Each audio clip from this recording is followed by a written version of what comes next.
Bom dia! Começa agora o Questões, a ciência e o conhecimento de nossa região, mais perto de você.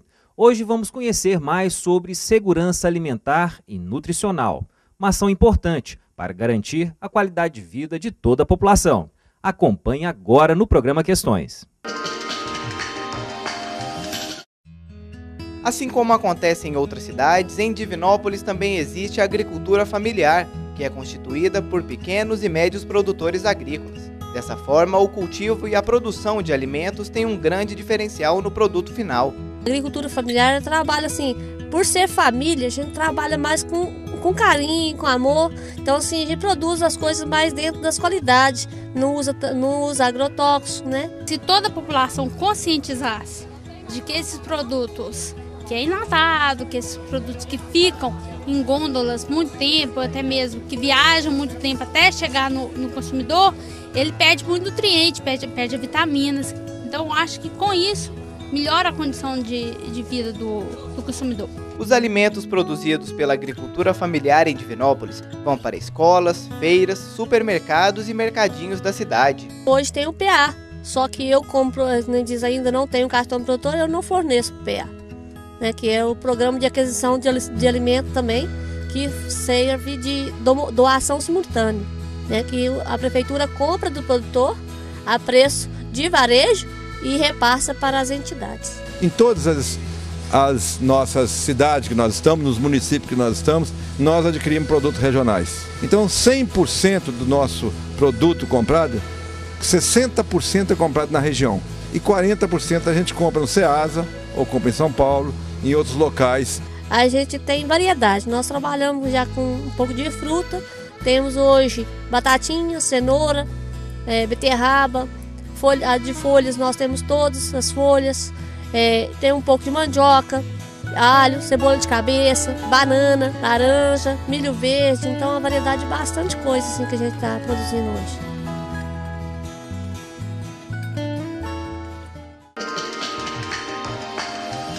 E para começar o nosso programa de hoje, falando sobre segurança alimentar, estamos em nossos estúdios com o Fabrício Furtado, coordenador-geral do INESP, Nilson Pereira, presidente da APRAFAD, Associação dos Produtores da Agricultura Familiar de Divinópolis, e Dom Mauro Morelli, presidente do Conselho Estadual de Segurança Alimentar e Nutricional Sustentável. No Brasil, temos uma boa produção de alimentos? Se a gente pegar os países do mundo, o Brasil talvez seja um dos países que tem uma condição melhor de produção agrícola. Então, o agronegócio brasileiro, ele segura a economia. Então, quando você pega em volume de alimento, o Brasil é um grande produtor de alimentos, que não necessariamente reverte em qualidade de alimentos para a população. Pensando nisso, Nilson, como é que você vê assim, a produção agrícola aqui em Minas Gerais? Olha, a gente percebe que nós temos também outras oportunidades que vêm surgindo. A gente vê essa falta de produção de alguns produtos, mas por outra parte, outro dia nós participamos de um evento em Belo Horizonte em que as redes de hoteleiras e restaurantes estavam demandando produtos exóticos, que hoje são exóticos, exatamente o que o Dom Mauro está dizendo, que deixou de ser produzido, né? Então, com isso, inicia então um processo de produção da agricultura familiar, que começa então dentro da sua característica, né, junto com a sua família, produzir alimentos que vai atender ali a sua subsistência, para a sua sobrevivência, e também dispondo isso para a população em geral. E a gente percebe que no Brasil hoje a agricultura familiar já está tendo um papel significativo. Dado isso que 70% do que chega à mesa dos brasileiros vem da agricultura familiar. Pensando justamente nessa questão da produção agrícola e desse painel que temos no país e no estado, Dom Mauro, qual que é a atuação do Conselho Estadual de Segurança Alimentar? Esse conselho está dentro de um mundo de iniciativas pelo mundo. Então, o Conselho de Minas Gerais está dentro dessa grande caminhada. É o conselho mais antigo, do país.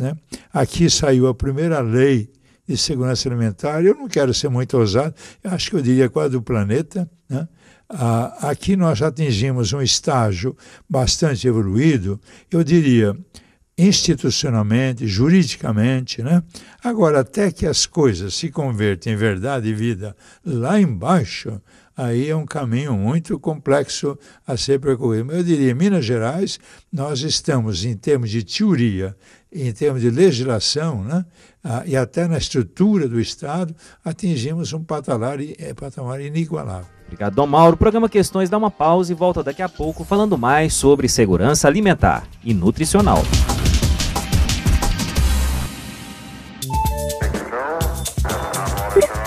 Um meio que eu tenho de compartilhar com os meus alunos e também com os meus amigos, né, um pouquinho da nossa trajetória histórica, da nossa cultura, da nossa sociedade. E é também uma oportunidade que eu tenho de instigar a cidadania, de instigar a mudança social, política, para que a gente transforme o nosso presente. A história também serve para mudar o nosso presente.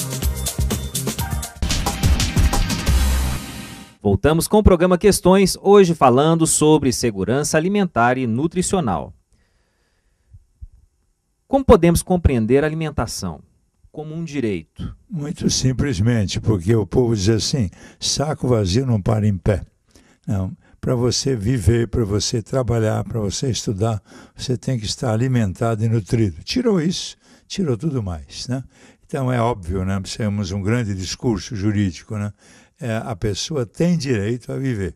Ela tem direito àquelas coisas que são fundamentais para que ela permaneça viva e saudável, né? E pensando então nessa alimentação, né, nesse direito a alimentar-se, se a gente for pensar nessa insegurança e na fome, quais são as motivações disso, né, dessa fome? O Brasil ele tem escassez de alguns produtos, porque de certa forma a gente poderia dizer que mesmo no país que tem uma produção agrícola, existem pontos ou situações, ou até bolsões de insegurança alimentar.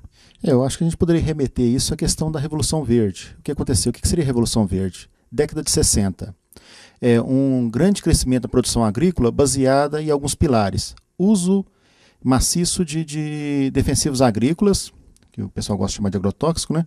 Adubos químicos e maquinário. Agora, só que esse tipo de agricultura, ela depende de escala. Escala de compra, escala de venda. O que acontece? O agronegócio, a produção agrícola voltada para isso, o que ela fez? Ela concentrou em alguns produtos que tinham mais interesse econômico para ela. Então, esse tipo de modelo ele é inimigo da diversidade. Valdemar Amaral, proprietário de uma rede de supermercados, sabe a importância do apoio que o distribuidor deve ter para com o produtor rural. Nós, como distribuidores, específico distribuidor da linha de produto, apoiar a distribuição. E os órgãos competentes, as autoridades, olhar para que esse produtor possa produzir cada dia mais com qualidade e ter o apoio dos órgãos, das autoridades, o Estado, o município, a União, de um modo geral. Porque se não tiver incentivo, hoje, por exemplo, a gente teve uma reunião outro dia do sindicato, foi comprovado que hoje é só 3%, né, do povo na zona rural. Então são 3%, então são 97% esperando comida lá na cidade. Se a gente não tiver quem produz, quem vai comer lá na cidade? Daqui a um dia vai faltar produto na mesa do consumidor, né? A produção de alimentos precisa ser sustentável desde a sua base para agregar valor ao produto final. Rosângela explica a importância da conscientização por parte dos produtores com relação ao cuidado com a terra. Ações de rotatividade de cultura são uma ótima alternativa para conseguir alimentos com ótimo poder de nutrição. O produtor tem que saber, em primeiro lugar, a gente tem que dar valor à nossa terra, nosso espaço de trabalho, a nossa natureza. Por mais que a gente seja taxado, que às vezes a gente destrói a natureza, a gente não procura sempre estar conservando essa natureza. É rotativo, é o seguinte, a gente planta uma cultura e depois não repete essa cultura para evitar a questão de doença. Se eu não tenho doença, eu não vou precisar usar o agrotóxico. Então, assim, eu planto hoje uma beterraba, amanhã eu planto um alface, depois eu planto um milho ali para conservação de solo. O milho é um dos melhores conservadores de solo.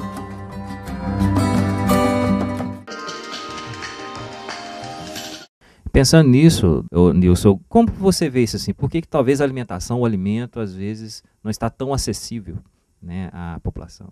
Mas a nossa região, o problema nosso, às vezes, da miséria, às vezes ela é a miséria própria, vamos dizer. Às vezes a gente, por tanto ser bombardeado de alimentos não saudáveis, a gente acaba passando a consumir, por exemplo, chocolate, refrigerantes e assim por diante. Ao passo que a nossa região ela é muito tranquila e muito boa para produzir, né? Aqui é uma região que a gente consegue produzir praticamente quase de tudo. Aí a gente percebe que os nossos moradores nessa região ainda consomem pouco alimentos da nossa região. Às vezes prefere uma maçã que não é da nossa região, né? Às vezes uma batata que não é da nossa região e às vezes não valoriza, por exemplo, uma mandioca, né? uma folha que é daqui, né? Ou seja, a gente percebe pessoas até mesmo no meio rural que deixa de se alimentar e produzir para se alimentar, mas vem na cidade e busca macarrão e outras coisas mais. Os alimentos são diferentes, então você pega qualquer alimentação nossa, ela vai ter o quê? Alimentos que são alimentos energéticos, né? Aqueles alimentos igual as proteínas, a carne, que ela vai entrar na composição do nosso organismo, são os elementos estruturais, né, que vão dar estrutura do nosso organismo, e aqueles reguladores, que é vitamina, os sais minerais. Então, quando a gente fala em segurança alimentar, é a pessoa se alimentar desses alimentos na quantidade que precisa de cada um. Uma regrinha simples: quanto mais colorido for ter o prato, mais saudável ele é.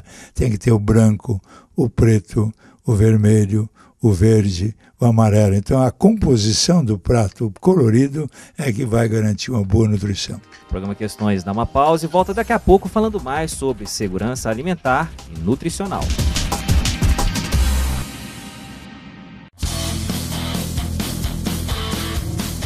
Nas unidades da FUNED-UENG em Divinópolis, Cláudio, Abaeté e Pitangui, 1.332 alunos recebem algum tipo de benefício para estudar. Nos 7 institutos mantidos pela Fundação, 314 estudantes foram contemplados com bolsas integrais do ProUni e 402 ganharam bolsas parciais do ProUENG, Programa de Desenvolvimento do Ensino Superior da UENG, que oferece benefício financeiro de até 60% do valor da mensalidade.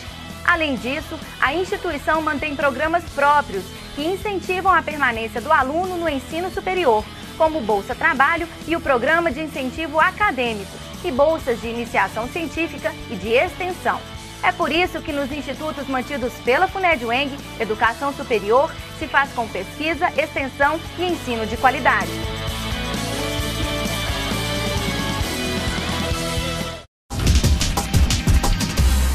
Voltamos com o programa Questões, hoje falando sobre segurança alimentar e nutricional de forma sustentável. Continuando a nossa discussão, a agricultura familiar tem desempenhado um importante papel, né, na ampliação, inclusive, do acesso à alimentação nas cidades, no local, de forma mais regionalizada, Nilson? Temos e, inclusive, a gente hoje é perceptível, né, em Divinópolis o trabalho da agricultura familiar. A gente consegue visualizar, inclusive, na mudança da qualidade de vida em que os nossos agricultores conseguiram com o trabalho que tem sido desenvolvido aqui na região, na economia do município e nos alimentos que chegam, inclusive, na mesa, né, das nossas crianças na alimentação escolar. E isso tem provocado assim, uma qualidade de vida interessante para todos, né, porque a qualidade de alimentação que os meninos recebem é diferente ao que se recebia anteriormente. Os nossos produtores, nossos agricultores têm uma perspectiva de mercado garantido, eles conseguem planejar, inclusive, a sua vida de negócios, né, e até da sua família, quer se manter na propriedade, gosta do que fazem, e isso tem assim provocado uma questão de mudança para nós e de interesse em viver cada vez mais produzindo com qualidade. Para auxiliar o produtor rural, foi criada a Associação dos Produtores Rurais da Agricultura de Divinópolis, a APRAFAD. A APRAFAD surgiu na necessidade de esses pequenos produtores, né, que não tinha, igual o meu caso, por exemplo, não tinha onde vender seus produtos em grandes quantidades, e a associação, no caso, ela agrupa esses produtos, né, faz uma reunião desses produtos, e o benefício nosso também não é só vender os produtos. Hoje a gente tem contrapartida, nós estamos hoje comprando adubo em conjunto, nós estamos hoje também, tem um técnico já contratado pela associação. A Aprafad realiza diversos cursos que auxiliam na qualificação do produtor rural, como explica Rosângela. Tem curso de aproveitamento de alimento, né? Recentemente a gente teve um de polpa de fruta, porque hoje a demanda é muito grande de polpa de fruta no merenda escolar, né? Então a gente às vezes perdia as frutas, não sabia processá-las. Hoje a gente já tem o curso aí, já fez o curso, né, de processamento, tem os cursos de manipulação, por exemplo, de iogurte, de processamento também de leite, queijo, requeijão, tudo. Isso aí tá tudo oferecido gratuito, depende do produtor disponibilizar o tempo e fazer.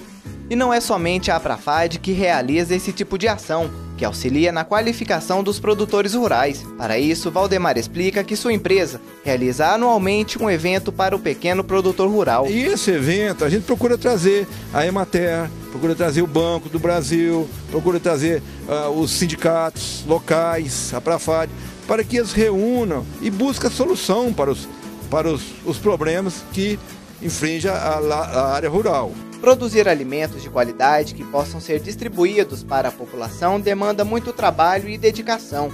Por isso, a agricultura familiar deve ser incentivada e apoiada, para que cada vez mais sejam profissionalizados os serviços rurais. Dessa forma, todos poderão ter acesso a alimentos nutritivos e de qualidade.